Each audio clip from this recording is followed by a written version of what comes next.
আসসালামু আলাইকুম, my hobbies ব্লগে আপনাদের স্বাগতম। আশা করি সবাই ভালো আছেন, আমিও ভালো আছি।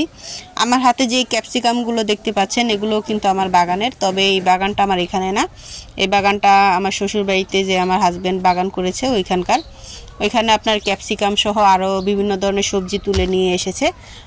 আপনারা অবশ্যই ভিডিও শেষ পর্যন্ত থাকবেন, তাহলে ভিডিও শেষে আমার দেখতে পাবেন যে কি তুলে নিয়ে আসলাম। তো আজকে সকালটা কিন্তু খুব সুন্দর, তো আমি মনোযোগ সহকারে আমার বাগানের ফুলগুলোকে দেখছিলাম।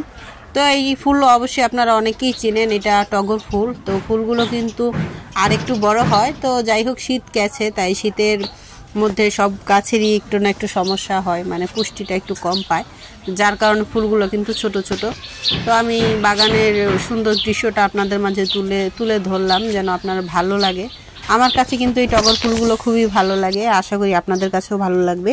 তো ওদিকে আমার মেয়ে আস্তে আস্তে করে চালে উঠে যায় লাউ পাড়ার জন্য, যে আজকে যদি লাউটা একটু বড় হয় তাহলে পেরে ফেলবো, আর যদি না মনে হয় লাউটা উপযুক্ত হয় নাই তাহলে আগামীকালকে দেখতে পাবেন লাউ পাড়া আর ভিডিও। তো কিন্তু চালের উপর উঠে যায়, উঠে পুরাটা চাল আমাকে দেখানোর চেষ্টা করে। অবশ্য আমি তো চালে উঠি না, সেটা আপনাদের আগের ভিডিওতে আমি বলেছি, মানে চালে উঠতে আমি একটু ভয় পাই। যাই হোক, মানে ও দেখানোর চেষ্টা করছে চাল কিন্তু অনেক ময়লা। যাই হোক, আগের এক ভিডিওতে বলেছিলাম আমাদের চালের এই কীভাবে ময়লা হলো, বিস্তারিত বলেছিলাম, আজকে আর নাই বলি। আর আমরা চালটা কিন্তু অবশ্যই পরিষ্কার করব, কিন্তু এখন যেহেতু গাছে ফসল হচ্ছে, আপনার লাউ ধরছে, তাই এখন আমরা চাচ্ছি না যে গাছের কোনো ক্ষতি হোক, তাই আপাতত আমরা এইভাবেই রাখবো।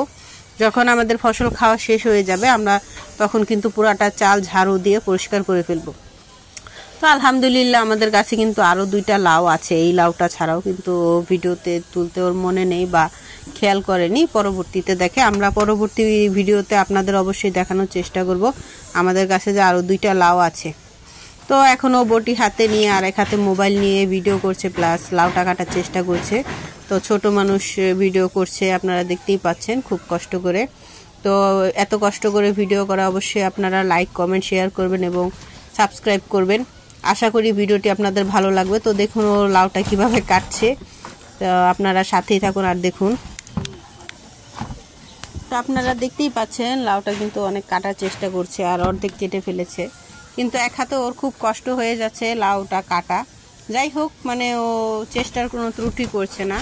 তো এখানে লাউ কাটতে গিয়ে কিন্তু বেশ কিছু পাতা নষ্ট করে ফেলে।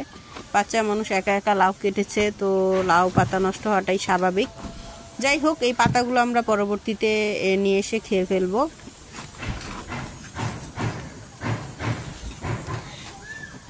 তো লাউটা কাটতে কিন্তু আমার মেয়ের খুব কষ্ট হয়, আপনারা দেখতেই পাচ্ছেন যে কিরকম পরিমাণ কষ্ট করে লাউটা অবশেষে কেটে ফেলে।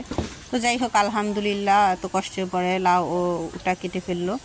এখন ও লাউটা আমাকে নিচে দিবে, তো কিভাবে দিবে সেটা ভাবছে। তো আমি ওড়নাটা পেতে দাঁড়িয়ে থাকি, ও ঢিল দেয়, তো আমি ক্যাচ ধরে ফেলি। আলহামদুলিল্লাহ দেখতে পাচ্ছেন যে সিমগুলো আমাদের গাছের, প্লাস লাউ আর ক্যাপসিকাম, টমেটো, বেগুন এগুলো সবই আমাদের গাছের। তো আরও কিছু টমেটো আছে, ইনশাল্লাহ আরেকদিন আপনাদের শেয়ার করব। ভালো থাকবেন, আল্লাহ হাফিজ।